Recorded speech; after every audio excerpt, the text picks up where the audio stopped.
Shado Live. Welcome. Thank you for joining us as we navigate the big issues on your feed, moving from apathy and overwhelm to collective action and hopeful pathways forward. Hi, I'm Zoe. And I'm Larissa, and on this episode, we're talking all about different forms of home, of connection to home, and specifically from the perspective of GRT communities, but also folks who are challenging, the trespassing laws that we see in the UK today. Shout out to the Right to Roam campaign. Shout out. And we're here in real life for the first time. We're recording in real life for the first time. I'm using this water bottle as my... what is it? This is an emotional support animal that is just here. I'm just resting with it. We've really leveled up. This was like the most DIY, and now we're like here in the studio. I almost feel like I'm about to start saying something misogynistic, like a podcast man. Do you know what I mean? There's something about it. It is a little bit strange to be here, I can't lie. I'm loving it though. It's very fancy in here. It is very fancy in here. I'm worried the lighting is too good. Honestly, nobody needs to see me in HD. Nobody needs to see me in HD. Even in Zoom cams, I'm like disgusting. But nobody zoom in. Nobody zoom in. Nobody zoom in. Rules and regulations. How are you doing, babes? What's been going on with you? Yeah, good. I've literally just been running around this London, trying to sort out my life and what I'm trying to do. So yeah, it's been fun. Like I was connecting with one of the aunties in the feminist movement who basically raised me as a campaigner. So I was just spending time with her this morning, getting her wisdom. So yeah, I'm in a like relaxed space because of that. She got me on a good energy. Yeah. What about you? How are you doing? I'm good. I was like saying before, I'm like really having an ACDC week. ACDC is what my friend's dad used to describe basically having a bad ADHD week, where you just have taken on way too many things and then keep forgetting where you are in the middle of what you're doing and being like, what am I doing here? Someone's like, you need to be doing this. And I'm like, I forgot. But we move. Do you want to kind of start us today on like what the right to roam movement is? Yeah, let's get into it, because I feel like if folks have noticed, like in the season, we've been trying to start from a pretty specific point, and I think Right to Roam give us a really good example of that. So just to keep things clear and like really, really to the point, like I want to start us out back in 1932. I don't know where that accent came from. Take us back. So basically, when I was at the World Transform Festival, there was a speaker who brought me onto knowing about this. It was called the Kinder Scout Mass Trespass Walk. And so in 1932, it was about like 500 walkers, mainly from Manchester, but pretty much people came from all over the country in protest. And it was... the form of protest was a trespass. And so they trespassed en masse, walking all the way from Hayfield through to Kinder Scout. And they did this because they wanted to secure access rights to open country for all to enjoy. And their whole concept was, we're doing this walk so that in the future people can continue to do this walk. And I thought it was interesting because like now, today, on the National Trust website, that is really celebrated as something that, like people, secure this. Of course, at the time, it was criminalized, it was demonized. People were seen as like, what are you doing? Like, why are you on this land? Because you're not supposed to be on this land. But it was essentially exposing the fact that in this country, because of ancient laws to do with trespassing and to do with land ownership, we have very little access to most of the land. I believe even now, even with some of the laws that have come into place that have opened things up, it's only 8% of land in the country, in the UK, that we have access to, which is wild. That is crazy. How much land can be, why got to buy? And it's almost like, okay, National Trust, if you're celebrating it now, maybe we'll all come squat those big houses that you're obsessed with. If you love trespassing so much. Yeah, especially them colonial ones. Yeah, I'll be there. We're taking them back. So yeah, I just think the interesting. Kinder Scout mass trespass is a very interesting one, because it's also a case of, in hindsight and in reflection, often those things that were seen as really disruptive and radical at the time are then, in retrospect, lauded as, this is such a great thing that people did, da, da, da.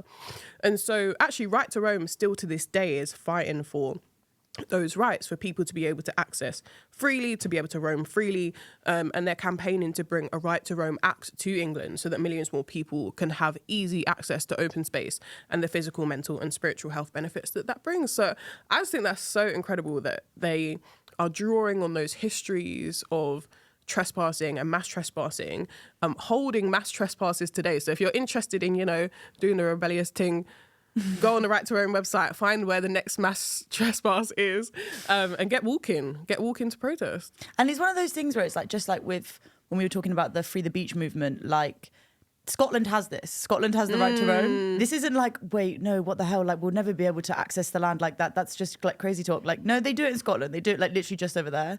So it is, once again, Scotland kind of ahead of us in terms of some of this stuff. And what the right to roam talk about is like how in a time of crisis, like we really need to be able to have access to our land and connect back with our land, which goes back to what Samara was saying last week about like there are all these forces at play that don't want us to connect with the land that we're on. And actually, I think it's really beautiful if you look at what the Right to Roam like have on their website. They're really celebratory of like the ecosystems that make up the British Isles. And like I do forget, like, because I'm like it's rainy and shit here, like because I live in London, I'm like it's so grey, and you're like actually we live somewhere like so beautiful. Yeah. We just don't have access to so much of that land. So yeah, they're doing really good work. But I think it's also interesting that the Right to Roam is trying to get all of us to have this this easy access to Rome, right? But like the vast majority of us, yes, even if we trespass, it's gonna be okay, maybe we're on private property by accident if we're going on a hike or a walk or blah blah blah. But the criminalisation of roaming, of mobility, the criminalisation of those things, the people that have experienced the brunt of that are, of course, like GRT communities.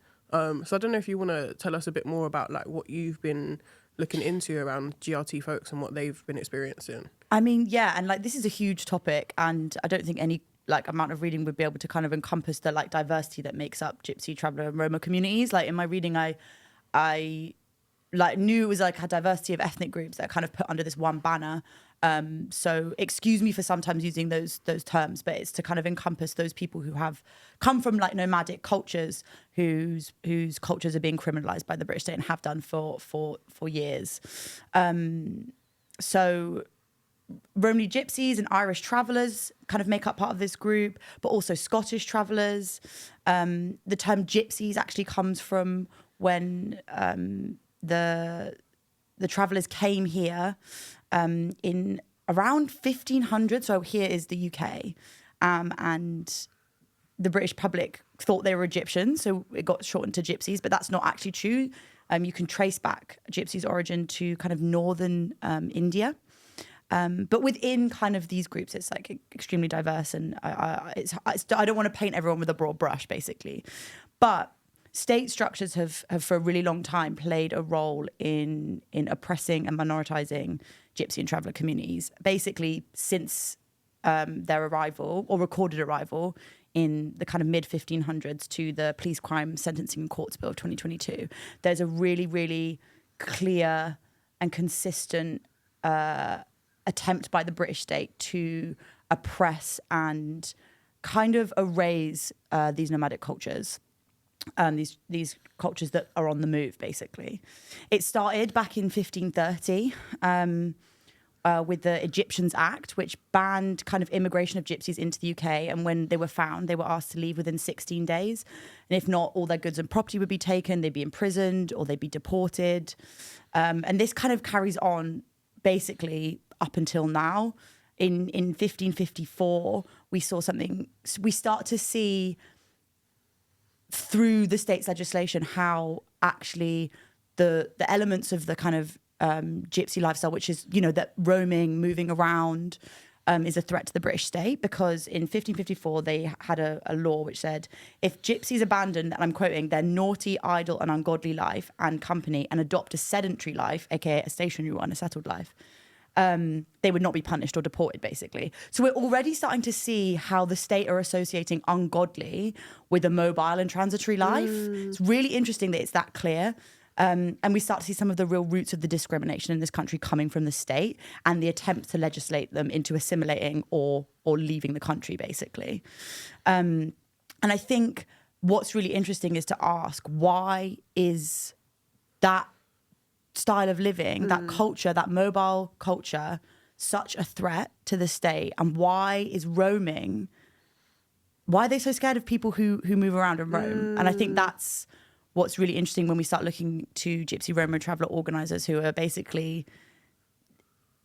there's a quote actually that I've got from Chelsea McDonough, who's a contributor for Shado. Check out their pieces on Shado, they're really amazing. Who said, when we think of a resistance, our minds are too often drawn to significant displays in the form of mass protest and activism, but our existence as gypsies and travellers is already resistance. The refusal to assimilate into societal norms despite great pressure and state oppression, whilst maintaining our own distinct cultural identities, is an example of resistance in and of itself. And I think that's so real, because reading all about these histories, I'm like, the state has been trying to erase them for 500 years and they are here. And it's like, it's pretty amazing living forms of resistance that the Gypsy, Roma, Traveller communities have always been kind of doing. Damn. Even from the top of what you said, I was shocked, first of all, because I didn't even know where gypsies kept, like, do you know, like, obviously I know that it's a slur, I know that it's been used in particular ways, but I did not know that it came because they thought they were Egyptian. And it just made me think of what we were saying last time about West Indians and the name being West Indies because they didn't even know where they were when they got there. Like, it's so funny to me how, like, I don't know, the state, whether through kind of imperialism, whether through oppression here domestically, like, they just attach names to demonize or to, I don't know, just out of nowhere, like out of your own ignorance. Like, oh, wild. No, it's so true. And it's like people looking to say like, oh no, you know, they're legitimate. And like, they're not even doing their own research. If one person was like researching that law, they're like, they just hear a term and they're like, that's like, they're Egyptians. You're like, wow, okay. Yeah, I don't know. But then, I mean, everything you were saying as well about like the criminalization through the weaponization of religion, that was really, really interesting to me, because that's coming from the practical lens, and then I've got some theory that kind of connects to that work. And there's this academic called Silvia Citadini who does a lot of work around the GRT community, concepts of home, and so obviously really connected to the whole series. And so she was talking about how the whole concept of home as something that is fixed is a kind of classical liberal conceptualization. And that's always been kind of critiqued by like feminist post-colonial scholars, because ultimately, like, the home was called a domestic haven, first of all, right? Like, then you've got exploitation of women. The home was called this like civilized place, as opposed to like the civilized other, through the external like colonial exploits, is that the word I'm looking for? But yeah, the home was seen as this civilized world, whereas the uncivilized other was external to Europe. And that was also using like religion as the basis for that divide between the in-group and the out-group. So like, you can see the thread through between the like basis of this in its like ideological grounding, and then what it actually looks like in practice, because why? Yeah, and I think it's really interesting to look at how like mobile, but particularly Gypsy, Roma and Traveller communities in the UK are portrayed by settled cultures. And, you know, I was doing some reading and it was like how government goals are often underpinned by neoliberal philosophies that present private property as the optimal institution for economic development and progress. And therefore, those who don't adhere to the rules of private property are innately resisting and a challenge to that. And I think, you know, you can see this in how contemporary society kind of, as you say, accepts sedentary living as the norm. And there's been a historical unease with nomadic living, especially. And this is really interesting. This reading that I was doing relates it back to empire and nation building, and says that this unease manifesting itself trying to integrate and assimilate nomadic groups. And they talk about from slavery to ethnic cleansing, but you can also see how like so many kind of in recent history, there's been attempts to include Gypsy, Roma, Traveller communities, but they've really often resisted that because to them it feels like assimilation. It's like, oh, well, you assimilate and then you have to reject your entire culture. And so there's a real difficulty of like things that seem like they're inclusive policies, like trying to get, you know, because Gypsy, Roma, Traveller communities have some of the lowest forms of kids attending school, but like a lot of them resist sending their kids to like settled schools because they've had no kind of input into the like education and the syllabus, and they know that like they're completely underrepresented in like educational decision making. So it's a really difficult decision, I think, to send your kid somewhere where we know how, you know, schools can be weaponized to kind of take kids away from their culture. And so like there is a very real tension here. It's like, of course you want your kids to like go to school, but you also don't want that to come at the cost of them not knowing their culture or not feeling like they can be themselves. Exactly. And I think it's so, like what you said before about their existence being resistance, and that quote from our fellow shadow our fellow shadow editor. We're on ropes today. But I think like it's not just about your existence, but like what is your existence, not only physically but spiritually, like academically, like what are you thinking, feeling, how are you moving through the world? It's so true. Schools have such a huge impact on how we see ourselves. And like this academic was talking about the concept of home as something that actually connects to identity and your relationship with identity, and seeing both home and relationship with identity as fluid, and saying that like recognizing the inherent fluidity of the home also means acknowledging the different forms and shapes that it can assume. And so I feel like there's a huge connection there with the education system. Like, what is it teaching us about ourselves, about our communities? How does that shift our understanding of home as like a geographical space, or as something that can be mobile, as, you know, home as a plurality of places? Like the list is endless, but like you do get things affirmed or kind of devalued within the education system. It's like the delegitimization of the idea that home can be mobile. And so I completely respect people for having their kind of reservations about having their children institutionalized within that education system, of course. Ooh. Yeah, definitely. And I think, you know, there's it like, because, you know, these are communities and cultures that have been roaming and traveling for, you know, generations, and a refusal to assimilate as well, which is very powerful. And because, you know, there's a couple of things that I was looking at in the reading, and one of them is a book by Anthony Satin, who wrote a book called Nomads, the Wanderers Who Shaped Our World, who kind of speaks to how mobile communities are kind of borderless communities, are proof that kind of borders don't exist. And like you can look at like the history of the Gypsy, Roma, Traveller communities, and how, you know, how that, you know, there's communities all over Europe. It's kind of like a population that exists and is united beyond borders. But also like you can look to, you know, the indigenous Sami in Northern Europe who move across borders for traditional Sami reindeer husbandry. They move across Finland, Russia, Sweden, Norway all the time. They're a borderless people, and they kind of prove the border isn't real.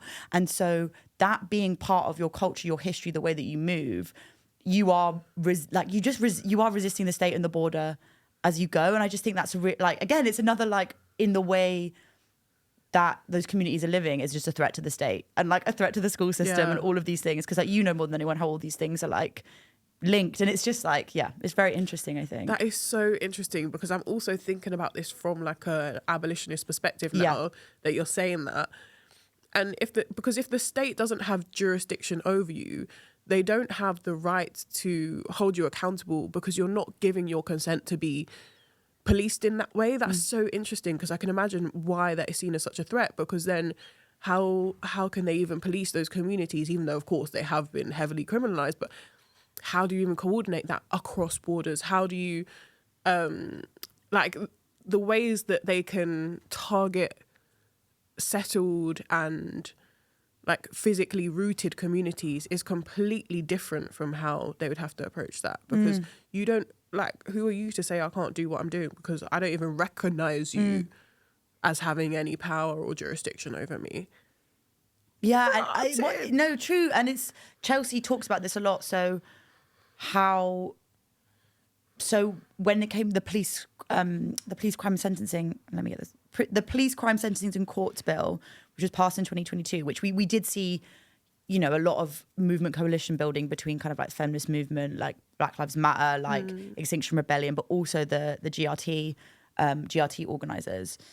Because first of all, that bill basically criminalized roadside camps, which is, you know, those communities only on roadside camps because they've been pushed out of every other form of places where they can settle, of caravans, that like the places where van dwellers in general, not even if you're like GRT, is getting smaller and smaller because, again, it's like harder to legislate and you kind of exist a little bit outside of what the state can manage.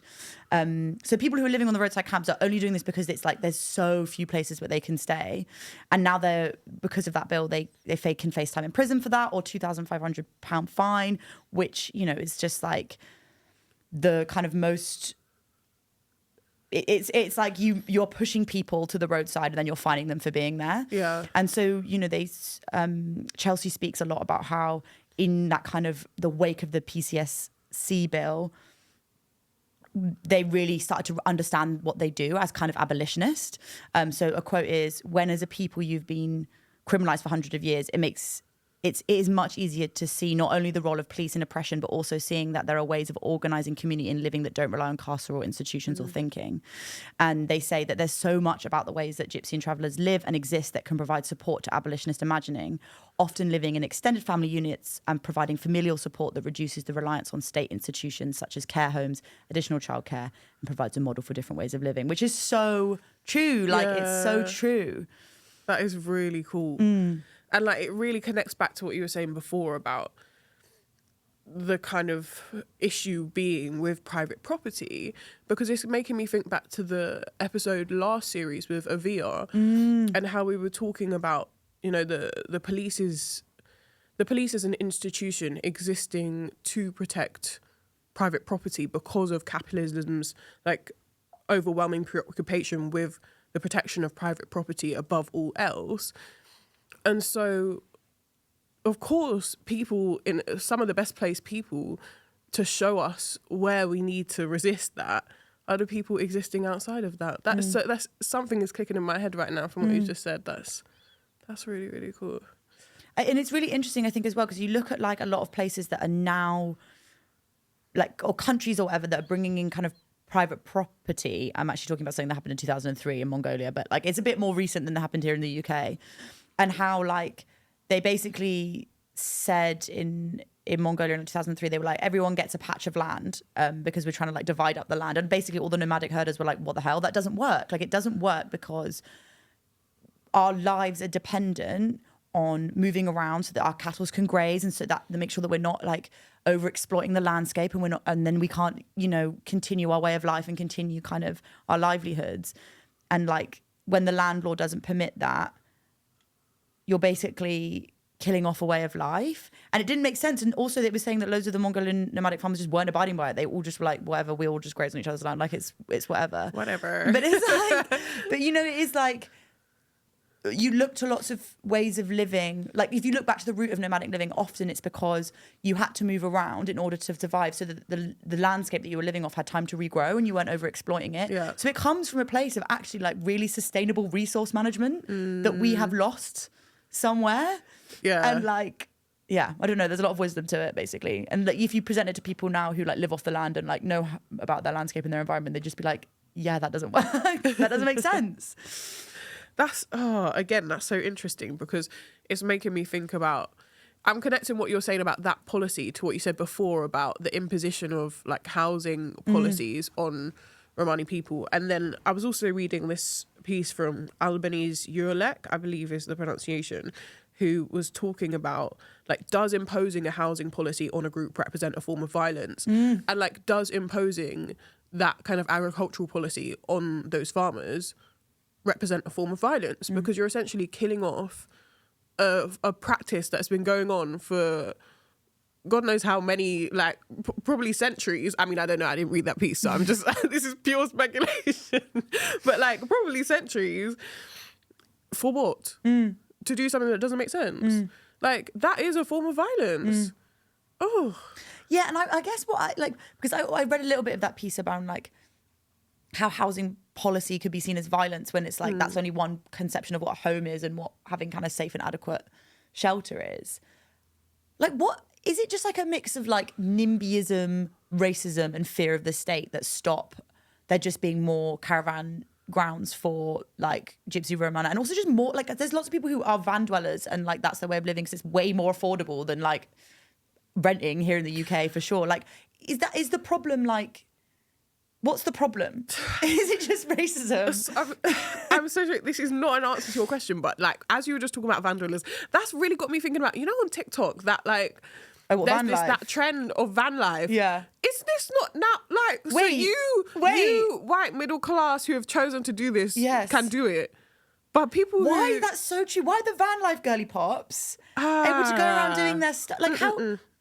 Now Sorry, is that because they can afford to be on like private campsites all the time? That's true. Is that what it is? But then but then even when, and you know, forgive me if I'm incorrect, but from what I've been reading, I believe that even when GRT communities are on those, like, or are like legitimately quote unquote like on certain properties or in spaces where they're quote unquote allowed to be, they're still getting criminalized and chased out of those ends. So what now? Why is it that certain people are seen as disposable and movable and like you're not allowed to be here and you're not allowed to take up this space and we're going to push you here and push you there until we can criminalize you, and other people it's okay for them to do that? And this I think goes back to why it's the ingrained racism going all the way back to those laws in the mid 1500s where they were like that way of life is ungodly, like because I watched a few documentaries where it was like basically GRT people being like, whenever we go somewhere, people see us as thieves and as thieves. People see us as like dirty and as thieves, and that is just like a racism that's inherited from the state, and I guess like stirred up fear because people are other people. I don't know, but like that when it comes to GRT communities just trying to pitch up somewhere and like like local councils and local people getting mad, that just comes down to like an old discrimination, old racism, I think, which is because you're right. Like Van Girly Pops and her like boyfriend and their little cat are gonna be like, come and make content. Like, you know what I mean? Literally, nobody is chasing them out. No. And it's interesting because like I know, there are all these like abandoned brown sites in cities, which like, you know, it's the same thing as squatting actually, is where there's all these abandoned buildings in cities. There's all these abandoned like brown sites. So like things that maybe used to be like industrial sites or whatever, where there's like big, huge car parks where people could come and live. And in COVID, they were all opened up. And like my friend who lives in a van was moved onto those sites in COVID because they need to have people off the streets and yada, yada. And then as soon as COVID stopped, they're like taking back those sites and kicking people off them again. So it's again that thing of like the land is there. What's the problem? What's the problem? And it's the irony, I don't even know if that's the right word, but it's the irony that in the middle of a housing crisis where, you know, and an economic crisis where people could be looking towards those different modes of living and where we could actually be saying, maybe this is a more sustainable way to create homes for all. Instead, it's literally the opposite, like where we could be creating alternatives or recognizing alternatives that already have existed. We're just choosing to denigrate things. And like, I don't know, I was reading about like why certain homes are legitimized and other homes are delegitimized. And again, it's just this in-group, out-group. What is acceptable, what isn't acceptable, whose sense of home gets seen as like what is correct. And again, it just goes back to all of this racialization, the weaponization of religion, all of, like it's all interconnected, and it's actually really disappointing that like that showed that it is physically, operationally possible, and then rather than seeing that as an opportunity, it was just like, oh, okay, we'll just revert back to this. Yeah, and it's like people become stewards of these like neglected and abandoned sites in cities. It's like, that's a good thing. And even as you're saying that, I'm thinking like, it's that thing, isn't it? It's where it's like, actually, like, if we just blew this wide open, like, there's so many different ways of living that would suit people. Like, obviously, people are attracted to van life because you've got the van life TikTok. Like, people want to live in the van and go around. Like, it's actually a way of life that would suit a lot of people. But it's so criminalized. Yeah. It's so criminalized, and like, it makes me think. It's that whole thing of like the Tories in the UK. They're like, home ownership is the goal. And it's like, well, okay, under this system where housing's so precarious, I guess home ownership's the goal because it's the only thing that can provide me some form of security. Stability. But in a different system, and I saw Moya Lothian McLean write about this, and I've never agreed with something more, which is like, I don't really want to own a home. I would just like my rent not to be over half of my paycheck. I'm someone who'd like to be able to move around, who doesn't necessarily want to have roots, but it's not sustainable for the rest of my life to be paying over half my paycheck to pay off someone else's mortgage. But in a different system, like something maybe a bit more like the German system, where renting's less, or like van life is way more accessible, like all of these different options. But instead it's like, well, as the Tories say, you just got to get on the property ladder. That's the only way out. And that's not even a way out, And it's actually further trapping us into... Yes. Like being personally bought into capitalism, because like it's literally saying this is your mechanism for having a more affordable, more sustainable way of life, right? Because you can't rent forever because it's too expensive and it doesn't make logistical sense. So your purpose in life at this point should be own a home. Then once you've got that home, because you're tied to that space, because you're then literally infiltrated in that economic system, it's like, oh wait, but now you need to vote in your interest because you're a homeowner, you're a landowner. Like, it is no, you're so right. It's like the goal is you have to own private property, so then you have become part of the system. But it's like, then it's the only way out for people to feel to people to feel safe. The other thing is get in your van and drive around. But then they'll it's Is that the action? Get in your van. Get in your van. Everyone get a van. No, but it's so true. And I think there was a quote that I had. Yeah, this is from Friends, Families and Travellers, who said, although nomadism and unauthorised camping are not in themselves illegal, the effect of legislation has been to criminalise that way of life. In addition to this, the systematic closure of traditional stopping places through ditching, gating and boulders has resulted in Gypsy and travellers having nowhere legal to stop. So it's like, they're being like, it's not illegal, but it is. Like, everything that you want to do is. The way that you would enact that way of life is. And so what are we all losing from this? Actually, what are we all losing from this? It's so sad. And this is the thing, like, through upholding systems as they are, it's not even just that, like, people are obviously suffering under existing systems, but it's also that we have no space to imagine or to, like, model alternatives or to whatever, because you just get trapped in, trying to evade these, like, ridiculous laws. And trying to, like, it's just, sorry, I'm not even sure what my point is. I'm just like, it's just so sad. It is really sad. It really makes you feel how, like, limited all of our, like, the popular imagination is and what popular aspirations are. Like, it's so, I mean, the white picket fence of it all, do you know what I mean? It's like, that is success and that is stability. And it's like, God, we've been conditioned to think that by a state that profits from us thinking that. Yeah. And, like, what if we just didn't criminalize having a nomadic lifestyle, and how much more, and like one of these writers was talking about like how, like, the unsung heroes of like global nomads, like in our history, and like how much, that cross contamination is the wrong word, but like the moving between cultures, how much like those nomadic communities and migratory communities have like shared culture, and like how we're all better for it.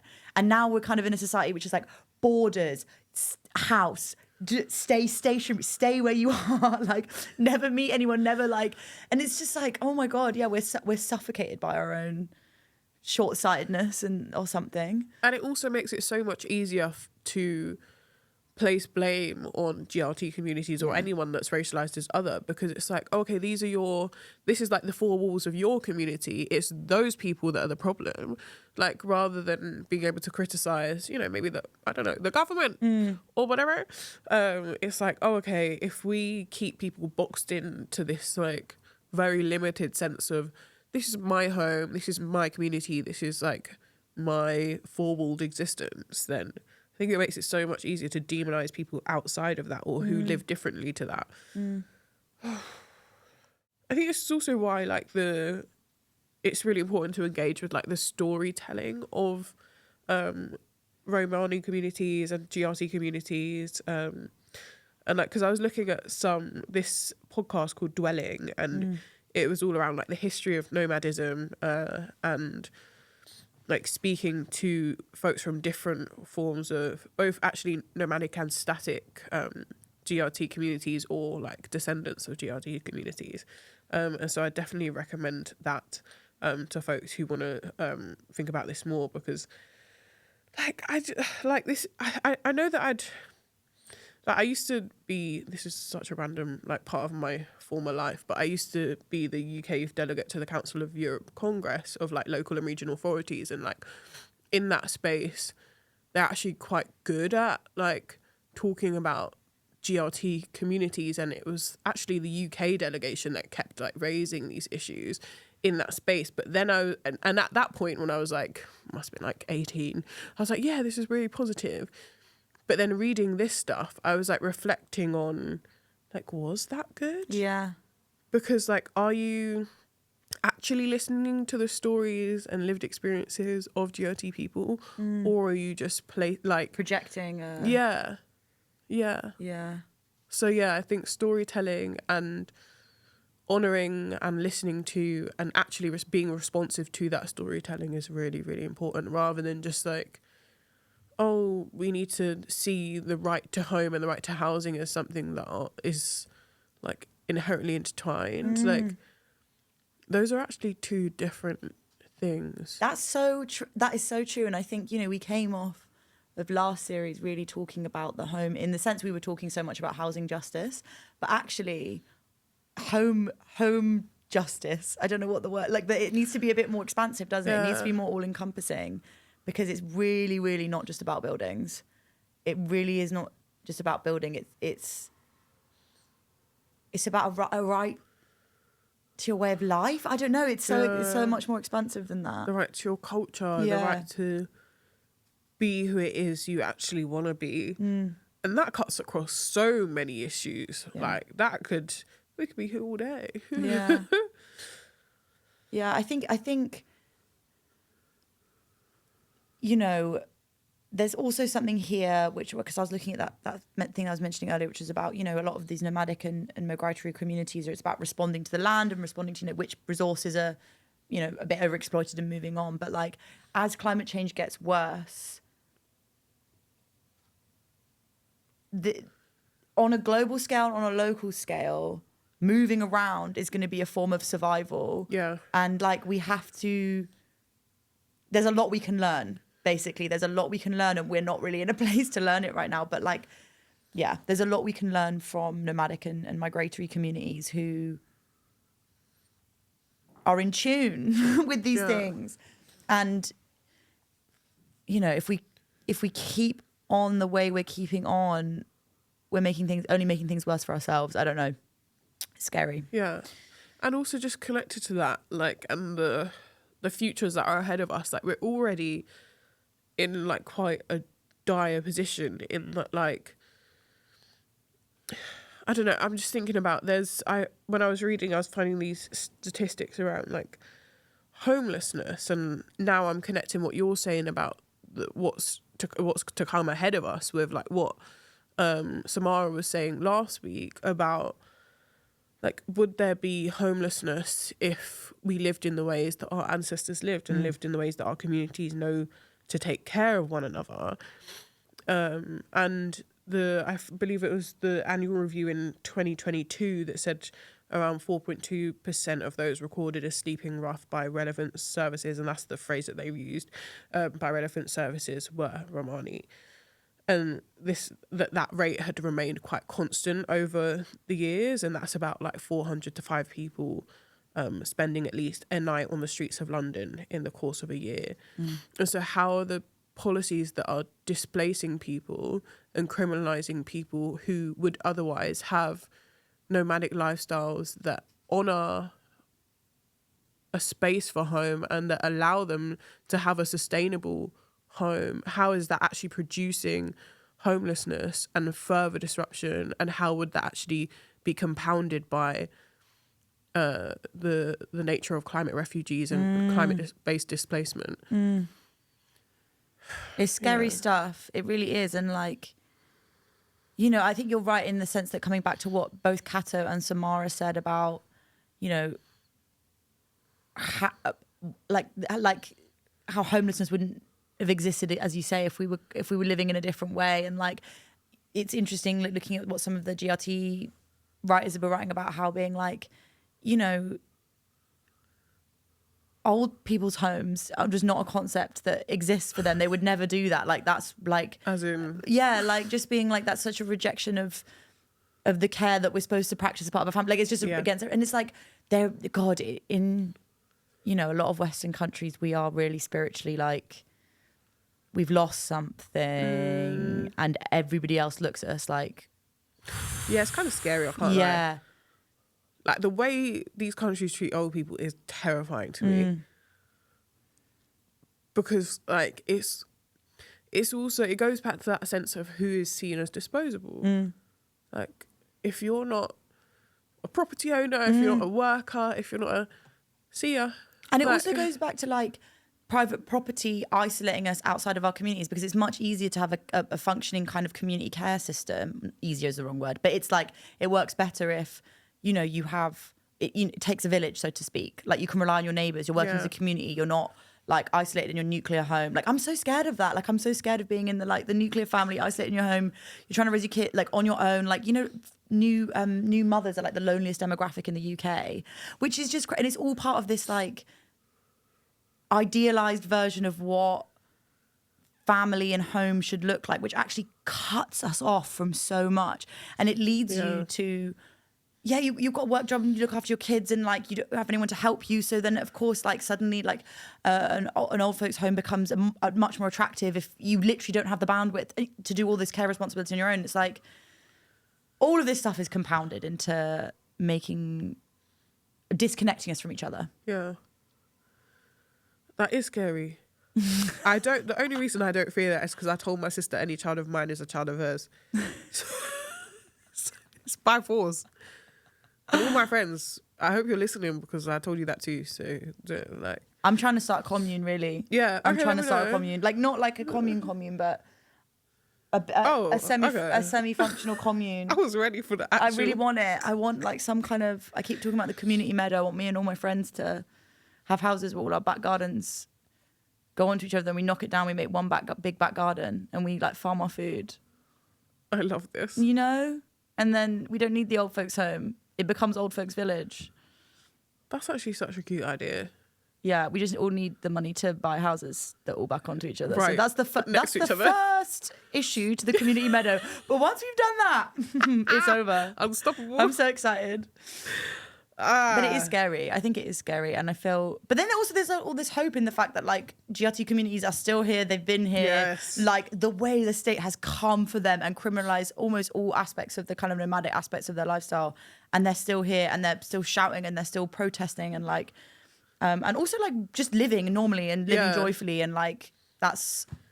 GRT communities are also just leading us in other areas, because we did that zine on intersectionality way back, like it's almost a year ago, because I think it was in March last year. Yeah, it was. I've just got it. Yeah, March last year. And I got to interview Romani Fenn, who were just doing the most incredible work leading, you know, Romani feminism.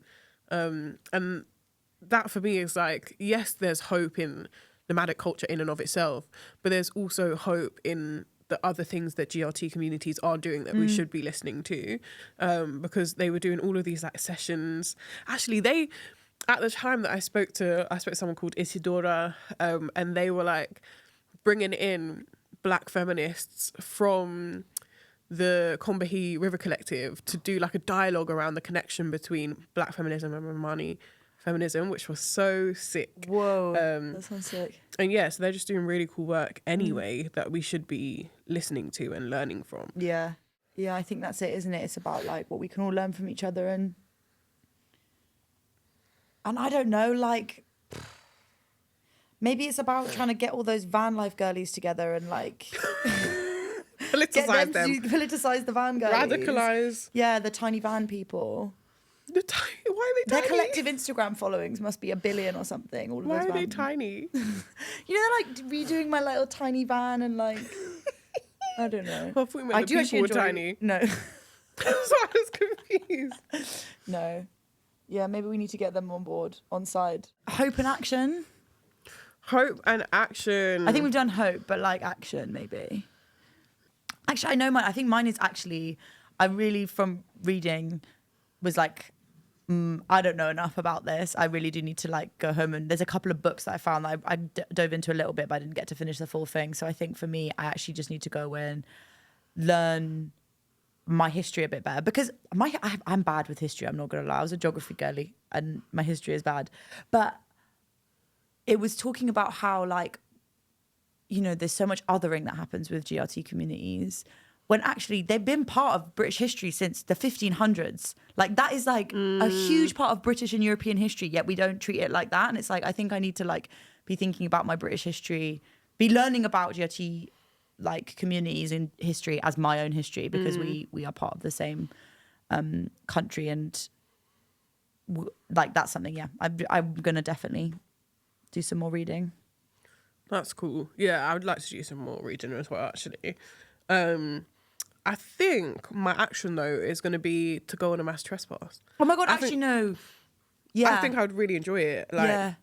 Just because like, I was a DOV girly, bronze, silver and gold. You shut up. You did it bronze, silver and gold. It was the biggest scam of all time. But you know what? The only reason I did it is because, okay. For our international listeners, UK Edinburgh Award is something that schools tell kids that you need to do to get into university, and then it turns out you didn't need to do it at all. I it didn't includes do a it. hike. I did the bronze. So it was too tiring. Babes, my grades was great in school. So I was like, it wasn't that.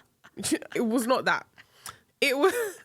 Do you know what it was, yeah? Go on. My mum was a teacher. I had no choice. Do you know what it was, yeah?